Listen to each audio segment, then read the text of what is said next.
To your channel प्रतिष्ठा education world.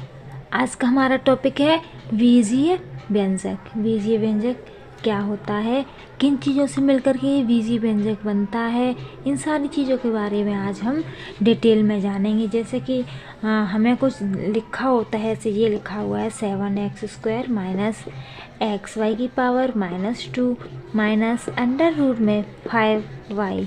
तो ये जो टर्म्स लिखी हुई है यही हमारी बीजीय व्यंजक होती है। ठीक है, इसमें हम किन किन चीज़ों को जानेंगे, जैसे कि 7x² में ये क्या चीज़ है इसको जानेंगे। इस पूरे पर इसमें ये x क्या है, y क्या है, ये क्या है, इसमें इस चीज़ को क्या बोलेंगे, इसे क्या बोलेंगे, इन सारी चीज़ों को आज हम एकदम डिटेल में समझेंगे। ठीक है, तो पहले तो हम देखते हैं कि ये जो 7x ये जो चीज़ है इसे हम क्या कहते हैं। ठीक है, इसे कहते हैं पद। कैसे कि वर्णमाला के अक्षरों अर्थात बीजीय राशियों जैसे ABC XYZ क ख ग आदि संख्याओं के संयोजन को बीजीय व्यंजक कहते हैं। एग्जाम्पल रूल्स लेते हैं, जैसे हम कि वर्णमाला के अक्षरों जैसे कि A B C या XYZ या हिंदी वर्णमाला के अक्षर क ख ग, ये सारी जो चीज़ें होती हैं इनमें मैथ की काउंटिंग्स मिल जाती हैं, जैसे कि 1 2 3, ये जो मैथ की काउंटिंग्स इनमें मिक्स हो जाती हैं। तो बस जो इन्हें मिलाकर के जो चीज़ बनती है उसे हम पद कहते हैं। जैसे कि 2 को अगर हमने b के साथ मिला दिया ये हो गया 2b। ठीक है, अगर हमने 3 को z के साथ मिला दिया तो ये हो गया 3z। ठीक है, अगर हमने जैसे कि यहाँ 4 है 5 है 6 है, अगर हमने 6 को ग के साथ मिला दिया तो क्या हो गया 6g। ठीक है, तो ये होते हैं पद। ठीक है, अब इन पदों में जो 2 है वो क्या है और ये जो v है वो क्या है। ये 2 क्या है, 2 है एक स्थिरांक। ठीक है, 2 स्थिरांक। ठीक है, और ये b क्या है, b एक चर होता है। ठीक है, b चर राशि, जो इंग्लिश के हिंदी के जो वर्ड्स होते हैं ये चर राशियाँ होती हैं और इनके साथ में जो मैथ की जो काउंटिंग्स लगी होती है वो इनके स्थिरांक होते हैं, ये इनके गुणांक होते हैं। ठीक है, जैसे कि ये है कोई 5x, तो इसमें क्या है, इसमें चर राशि कौन सी है, तो इसमें चर राशि कौन सी है, 5 है या x है, इसमें चर है x। ठीक है, इसमें स्थिरांक क्या है, तो स्थिरांक इसमें हमारा 5 है, या गुणांक क्या है, तो गुणांक भी इसमें हमारा 5 है। ठीक है, जो इंग्लिश हिंदी के जो वर्ड होते हैं वो चर राशियाँ कहलाती हैं और जो मैथ की जो काउंटिंग्स होती है वो हमारे उनके इन चर राशियों के गुणांक या स्थिरांक कहलाते हैं। आई होप इतना समझ गए होंगे। ठीक है, अब हम बढ़ते हैं आगे की तरफ कि जैसे कि हमें ये लिखा हुआ है, देखो जैसे कि हमें ये दे दिया, जैसे भी हमने यहाँ लिखा था 7x² माइनस xy की power -2 minus under root 5z, या y था तो चलो y मान लेते हैं। इस जगह पर अगर हमारा y था तो हम अपना y ही मान लेते हैं। ओके, ये है। तो इसमें क्या क्या चीज़ें हैं वो अब हम देखते हैं। जैसे कि ये फर्स्ट पहला पद हमारा ये है। ठीक है, इसमें पहला पद, इसमें टोटल पद कितने हैं, तो 1 2 और 3 पद है इसमें। ठीक है, पहला पद कौन सा है 7x², दूसरा पद कौन सा है -xy की पावर -2, तीसरा पद कौन सा है अंडर रूट 5y। ठीक है, अब हम देखते हैं 7x² में। ये जो 7x² है ये इसमें ये 7x² के गुणनखंड करेंगे तो इसके कितने गुणनखंड हुए, इसके 2 गुणनखंड है। कौन सा, एक तो 7 है और एक x² है। ठीक है, अब जैसे सेकंड है हमारा xy की पावर -2। ठीक है, यही अगर हमने लिख लिया तो ये बिल्कुल गलत हो जाएगा। क्यों, क्योंकि यहाँ ये माइनस का निशान है तो हमें यहाँ ये माइनस का निशान भी लगाना पड़ेगा। यहाँ क्यों नहीं लगाएंगे, यहाँ तो प्लस था, और प्लस तो लगाओ या मत लगाओ बराबर होता है, ठीक है। माइनस का हमें लगाना पड़ेगा। अच्छा, माइनस एक्स वाई की पावर -2 में के कितने गुणनखंड हैं, तो इसमें हमारे 3 गुणनखंड हैं। कैसे, पीछे से समझाते हैं हम आपको। पीछे कितना वाई स्क्वायर है, तो यहाँ लिख लिया हमने वाई की पावर -2, ओके, इनटू लगाया, फिर कितना है x, तो x लिख दिया, फिर से इनटू लगाया। अब इधर क्या है, यहाँ ये माइनस है। माइनस का मतलब क्या है, यहाँ जब कोई डिजिट नहीं लिखी हुई है, यहाँ कोई संख्या लिखी नहीं है, इसका मतलब है यहाँ पर 1 है, ठीक है। 1 को लिखो या मत लिखो कोई फर्क नहीं पड़ता, इसका मतलब यहाँ एक और गुणांक कौन सा है, -1। समझ में आ गया इतना। नेक्स्ट है -√5y। इसमें कितने गुणनखंड हैं, इसमें हमारे पास सिर्फ 2 गुणनखंड हैं। कैसे, पीछे से करके बताते हैं। y इंटू दूसरा कितना है, इधर ये -1 यहाँ क्यों नहीं है, क्योंकि यहाँ तो ये मैथ की काउंटिंग है ना, मैथ के डिजिट है, इसलिए यहाँ मैथ का डिजिट नहीं था, इसलिए हमने यहाँ ये -1 रखा है। और यहाँ माइनस के बाद में मैथ का डिजिट है हमारे पास, इसलिए इसमें -√5 ही हमारे पास होगा। इतना समझ में आ गया, बिल्कुल ही ईजी है, कुछ भी नहीं है इसमें, ठीक है। अब हम बढ़ते हैं आगे की तरफ। जैसे ये जो बीजीय व्यंजक आपको समझ में आ गया कैसे होता है, जो पदों को मिला करके बीजीय व्यंजक बनता है, ठीक है। पद कैसे बनते हैं, एक स्थिरांक और एक चर राशि को मिलकर के पद बनता है, ठीक है। अब जैसे लिख दिया, जैसे कि अगर ओनली ये लिखा हुआ है y की पावर 6, ठीक है, तो क्या ये स्थिरांक, ये कोई पद है, बिल्कुल है। क्यों, अगर यहाँ कुछ नहीं लिखा है, यहाँ पर स्थिरांक नहीं लिखा है, इसका नहीं लिखा है, इसका मतलब क्या है, यहाँ पर 1 है, ठीक है। 1 को लिखो या मत लिखो कोई फर्क नहीं पड़ता है, ठीक है, लेकिन ये भी एक पद है, ठीक है। और पदों को मिला करके बीजीय व्यंजक बनता है। समझ में आ गया इतना आपको। चलो आगे बढ़ते हैं हम। नेक्स्ट हमारा टॉपिक है बहुपदों का वर्गीकरण, ठीक है। बहुपदों का वर्गीकरण कैसे किया गया है, उस चीज़ को हम देखेंगे। फिर इन सारी चीज़ों को हम लोग एकदम डिटेल में सीखेंगे, ठीक है।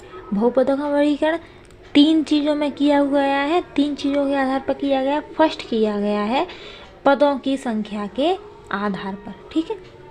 पहला वर्गीकरण किया गया है पदों की संख्या के आधार पर, और दूसरा किया गया है चरों की संख्या के आधार पर, ठीक है। ध्यान से देखिएगा, अगर आपको नोट्स तैयार करने हैं तो आप फटाफट से अपना कॉपी पेन लेकर के अपने साथ रहिए और फटाफट से अपने नोट्स तैयार कीजिए। अगर नहीं लिख पा रहे हो, टाइम नहीं है इतना, कोई बात नहीं, आप स्क्रीनशॉट लीजिए, ठीक है, फटाफट से स्क्रीनशॉट ले लो, ठीक है। सेकंड है हमारा चरों की संख्या के आधार पर, और थर्ड किया गया है हमारा बहुपद की घात के आधार पर, ठीक है। बहुपदों का वर्गीकरण 3 प्रकार से किया गया है। कैसे, नंबर 1 पदों की संख्या के आधार पर, दूसरा चरों की संख्या के आधार पर, तीसरा बहुपद की घात के आधार पर। पदों की संख्या के आधार को भी 4 भागों में बांटा गया है, ठीक है। पदों की संख्या के आधार को 4 भागों में बांटा गया। कौन सा, एक पदीय बहुपद, द्विपदीय बहुपद, त्रिपदीय बहुपद और बहुपदीय बहुपद, ठीक है। एक पद की संख्या के आधार को 4 भागों में बांटा गया, और चरों की संख्या के आधार को भी 2 भागों में बांटा है। कौन सा, चरों की संख्या के आधार को 2 भागों में बांटा, एक है एक चर वाले बहुपद और दूसरा है 2 चर वाले बहुपद, ठीक है। इसे 2 भागों में बांट लिया। अब है बहुपद की घात के आधार पर, इसे भी 2 भागों में बांटा गया है। एक है रैखिक बहुपद और दूसरा है द्विघात बहुपद, ठीक है। इतना आपको समझ में आ गया, इसका ये वर्गीकरण समझ में आ गया। अब हम इसमें से एक एक चीज़ को एकदम डिटेल के साथ पढ़ेंगे कि पदों की संख्या के आधार पर ये जो वर्गीकरण किया गया है, एक पदी, द्विपदी, त्रिपदी, बहुपदी, ये कैसे होता है, इसे हम एकदम डिटेल में समझेंगे। फिर आएगा चरों की संख्या के आधार पर, एक चर वाले, 2 चर वाले, इसे हम डिटेल में देखेंगे। फिर होगा बहुपद की घात के आधार पर रैखिक बहुपद और द्विघात बहुपद, ठीक है। बने रहिए हमारे साथ।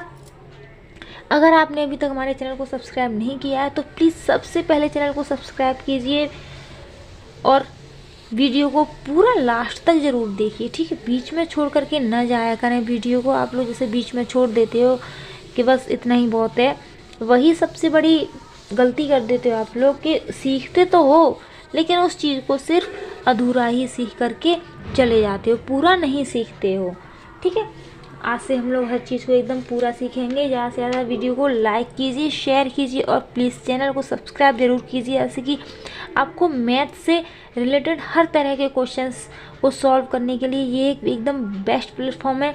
आप बस हमारा साथ दीजिए। मेरी बिगनिंग है और मुझे बिगनिंग में आप लोगों के सपोर्ट की बहुत ज़रूरत है। प्लीज़ मुझे सपोर्ट कीजिए। ओके, चलो बढ़ते हैं। इसमें हमारा फर्स्ट क्या था? इसमें हमारा फर्स्ट था कि पदों की संख्या के आधार पर, यही तो था, पदों की संख्या के आधार पर, यही तो था। ठीक है, इसमें हमारे फर्स्ट सेकंड थर्ड था। तो फर्स्ट हमारा क्या है? इसमें फर्स्ट है एक पदीय, एक पदीय बहुपद। ये क्या होता है? एक पदीय बहुपद क्या होता है? एक पदीय बहुपद या वो होता है ऐसे बहुपद जिनमें केवल एक पद होता है, वो एक पदीय बहुपद कहलाते हैं। एक पद कैसे होता है? यानी कि जैसे कि 5x, ठीक है, इसमें सिर्फ एक ही पद है, ओनली 5x, ठीक है। और जैसे कि कोई और भी ऐसे 7 -7z स्क्वायर, तो यहाँ ये कॉमा लगा हुआ है, ध्यान रखिएगा। तो ये -7z स्क्वायर ये क्या है? ये भी सिर्फ एक ही है। और फिर से कॉमा लगा करके, जैसे कि हिंदी वर्णमाला का लिख दिया कोई भी हमने 12g, ठीक है, ये भी यहाँ से लेके यहाँ तक ये एक अलग बहुपद है, यानी कि जिसमें कोई भी चीज़ प्लस नहीं हो रही हो, कोई दूसरा पद इसमें जुड़ नहीं रहा हो, कोई दूसरा पद इसमें से घट नहीं रहा हो, किसी दूसरे पद का किसी भी पद में गुणा नहीं हो रहा हो, भाग नहीं हो रहा हो, वो एकदम सिंगल हो, तो वो एक पदीय होता है, जैसे कि आपको ये दिख रहे हैं। ठीक है, सेकंड था हमारा द्विपदीय, यही तो था। सेकंड हमारा क्या था? द्विपदीय बहुपद। इसमें क्या है? इसमें दो पद होते हैं। कैसे कैसे? जैसे कि 9x² + 3y, इसमें दो पद कैसे हैं? एक तो पद ये रहा और एक ये रहा, इसमें बीच में प्लस का निशान है, यहाँ कॉमा नहीं है। यहाँ देखिए, इन दोनों के बीच में यहाँ कॉमा था, इसका मतलब था कि ये और ये अलग अलग हैं, ये दोनों एक दूसरे में ना जुड़ रहे हैं, ना घट रहे हैं, ना गुणा हो रहा है, ना भाग हो रहा है। यहाँ इसमें प्लस का निशान है, यानी कि ये दोनों आपस में जुड़ रहे हैं, ठीक है। और घटाई वाले भी हो सकते हैं। कैसे? 2c² - 3ab, ठीक है, ये घट रहा है, इस पद में से ये पद घट रहा है, यहाँ माइनस का निशान है, लेकिन कितने पद है? इसमें दो पद है, इसलिए ये द्विपद है, ठीक है। एक पद था इसलिए ये एक पदीय, यहाँ दो पद है तो ये द्विपदीय, ठीक है। अब तीसरा नंबर क्या था हमारा? त्रिपदीय बहुपद। तीसरा नंबर यही तो था हमारा। त्रिपदी बहुपद का क्या मतलब है? नाम से ही पता चल रहा है, त्रिपदी यानी इसमें तीन पद होंगे। जैसे इसमें ये दो है, इसमें एक है, इसमें दो है, तो यहाँ त्रिपदी में कितने होंगे? इसमें तीन होंगे। 7x² - 9x + 3, ये हमने कोई पद हमारे पास है ये। इसमें कितने पद हैं? एक ये रहा, एक ये रहा और एक ये रहा, तीन पद है। ये इसमें घट रहा है, ये आपस में जुड़ रहे हैं, 1 2 3, तो ये हमारा त्रिपदीय बहुपद है, ठीक है। जैसे एक और देख लेते हैं हम लोग,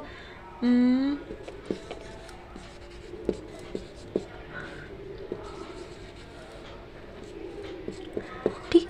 जरूरी नहीं है कि इंग्लिश वर्णमाला के ही अक्षर हो, हिंदी वर्णमाला के भी हो सकते हैं। इसमें कितने पद हैं? एक ये रहा, एक ये रहा और एक ये रहा, ये 1 2 3 पद है, तो ये भी हमारा त्रिपदीय हो गया। अब आए हम लोग चौथा। चौथा क्या था हमारा? बहुपदीय। बहुपदीय का मतलब क्या हुआ? नाम से ही पता चल रहा है, बहुपदीय बहुपद। नाम से क्या पता चल रहा है?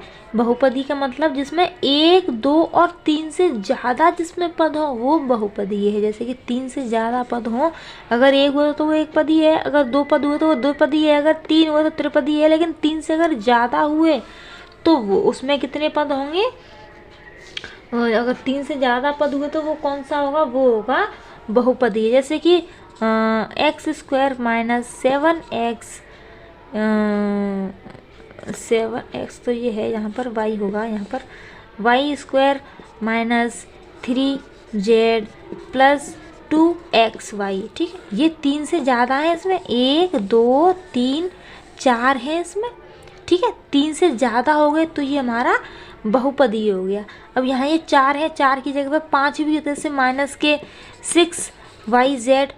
ठीक है, अगर ये 3 से ज़्यादा जितने भी हो जाते हैं तो उसको हम बहुपदी कहते हैं। इतना आप लोग समझ गए होंगे, बहुत ही इजी है, कुछ भी नहीं है इसमें। ठीक है, हमारे साथ बने रहिए। अब देखते हैं हम लोग, एक तो पहला हो गया हमारा पदों की संख्या के आधार पर। अब हम देखते हैं इसके बाद में क्या था, इसके बाद में था हमारा चरों की संख्या के आधार पर। चलो उसे देखते हैं, वो क्या है। नेक्स्ट सेकंड था हमारा, क्या था, चरों की संख्या के आधार पर। यही तो था हमारा सेकंड। इसमें भी 2 थे। फर्स्ट क्या था इसमें, फर्स्ट था हमारा एक चर वाले बहुपद।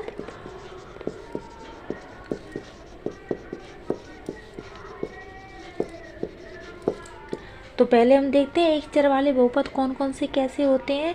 इसका मतलब नाम से पता चला, एक चर यानी कि जिसमें चर राशियाँ कौन सी होती हैं, इंग्लिश की और हिंदी की। ठीक है, जैसे कि 4x माइनस 3x²। ऊपर पावर कितनी भी हो उससे फ़र्क नहीं पड़ता है, लेकिन चर समान हो जहाँ। ठीक है, एक चर वाले यानी कि इसमें चर समान हो तो वो कौन से होते हैं, एक चर वाले बहुपद। यहाँ ये काउंटिंग नहीं की जाती कि ये 1 है या 2 है, ये कितने भी हो सकते हैं, लेकिन ये काउंटिंग की जाती है। जैसे कि यहाँ प्लस 7x⁻³ प्लस 6x⁻6। ठीक है, कितना भी इसे हो सकता है, लेकिन हमें मतलब किस चीज़ से, हमें मतलब सिर्फ अपने इस चर से है, x से है। ठीक है, कि अगर यहाँ x है, इसमें भी x है, इसमें भी x है, इसमें भी x है, सभी में x है, तो ये कौन सा होगा, वो हो जाएगा एक चर वाला बहुपद। x की जगह पर अगर y है तो सभी में y होगा, अगर z है तो सभी में z होगा, तो वो होते हैं एक चर वाले बहुपद। ठीक है, सेकंड क्या था हमारा, सेकंड था हमारा 2 चर वाला बहुपद। 2 चर वाले बहुपद ये कौन से होते हैं, जो 2 चर वाले बहुपद। 2 चर वाले बहुपद वो होते हैं जैसे कि यहाँ इसमें एक चर था, और 2 चर वाले में क्या होगा, दो तरह के चर होंगे। कैसे, जैसे कि 4xy 2 तरह की चर है इसमें, कौन सा, ये अलग है और ये अलग है।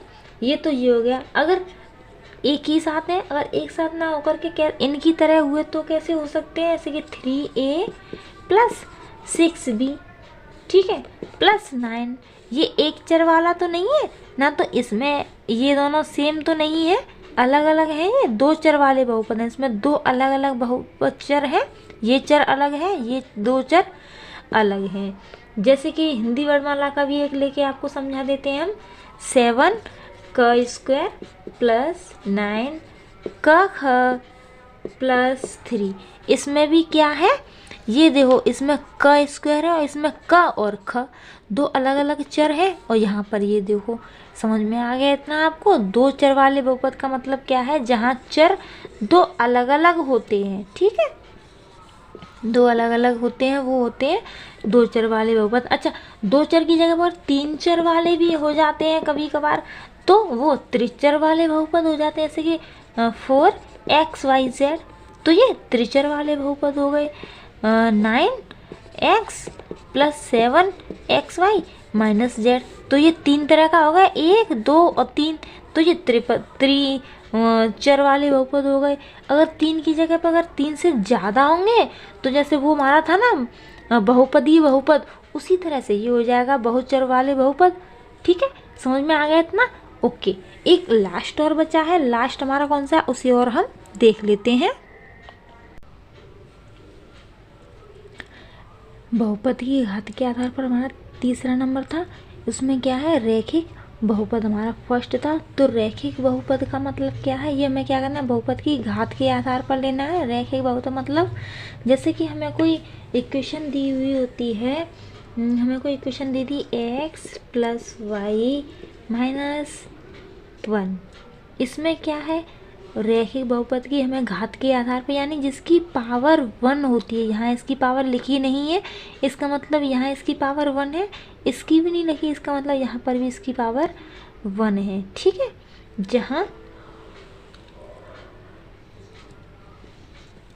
पावर एक एक होती है तो वो रैखिक बहुपद होते हैं। जैसे कि एक और हम आपको लेके बता देते हैं एग्जाम्पल, 6y - 7z। ठीक है, ज़रूरी नहीं है कि ये चीज़ें एक जैसी हों। अब हम क्योंकि अब हम देख रहे हैं बहुपद की घात, सिर्फ घात को देख रहे हैं। यहाँ पर भी इसकी पावर 1 है और यहाँ पर भी इसकी पावर 1 है, दोनों की पावर 1 है। इसका मतलब क्या है, ये रैखिक बहुपद है। बहुपद की घात के आधार पर वर्गीकरण में क्या है, जिसकी पावर 1 होती है वो रैखिक बहुपद होता है। ठीक है, सेकंड क्या था हमारा, सेकंड था द्विघात बहुपद। द्विघात बहुपद का मतलब क्या है, नाम से ही पता चला, द्विघात यानी जिसकी पावर 2 हो वो द्विघात बहुपद होता है। यानी कि x² - 3x + 7। तो यहाँ पे कैसे है द्विघात, इसकी तो एक है, ठीक है, लेकिन इसके पास 2 घात है, तो ये हमारा कौन सा हो गया, ये हो गया हमारा द्विघात बहुपद। एक और लेके देख लेते हैं ऐसे ही, 7a + b² - 3। तो ये कौन सा हुआ, जितनी ज़्यादा घातें होती हैं वो उतना ही उसी का बहुपद होता है। यहाँ 2 है तो ये द्विघात बहुपद होगा। समझ में आ गया। अगर द्विघात की जगह अगर 2 से ज़्यादा पावर होती है तो वो त्रिघात हो जाता है। कैसे, जैसे कि 7x³ - 5। यहाँ q है, 3 है, तो 3 की जगह पे 3 वाले को हम क्या कर रहे हैं, 3 वाले को हम कह देंगे त्रिघात बहुपद। समझ में आ रहा है। अगर 3 हो गई तो त्रिघात बहुपद हो गया, और अगर 3 से ज़्यादा हो गया तो 4 घात वाले बहुपद, 5 घात वाले बहुपद अगर उससे भी ज़्यादा है तो वो क्या हो जाएंगे, बहुघात बहुपद। समझ में आ गया। 3 तक तो त्रिघात, अगर 3 से ज़्यादा पावर है, जैसे कि 7 x की पावर 9 - 12 y की पावर 16। तो ये कितना है, ये 3 से ज़्यादा ही तो पावर है, तो ये बहुघात बहुपद हो जाएगा। समझ में आ गया। ऐसा कुछ भी नहीं था जो आपको समझ में नहीं आया हो। ठीक है, हमारे साथ बने रहिए। वीडियो को पूरा देखने के लिए थैंक यू सो मच, और ज़्यादा से ज़्यादा चैनल को सब्सक्राइब कीजिए, लाइक कीजिए, कमेंट्स कीजिए। आपको मैथ में किसी भी टॉपिक को लेकर कोई भी डाउट है, आप हमें कमेंट्स करके बताइए कि आपको किस टॉपिक पर वीडियो चाहिए, या किसी टॉपिक में आपको कोई प्रॉब्लम हो रही है तो आप वो हमें वीडियो में कमेंट्स करके बता सकते हैं। तो हम आपकी उस प्रॉब्लम को ज़रूर से ज़रूर सॉल्व करेंगे। ठीक है, बस हमारा साथ दीजिए, हमें सपोर्ट कीजिए, हमें आपके सपोर्ट की बहुत ज़रूरत है। Okay, thank you for watching.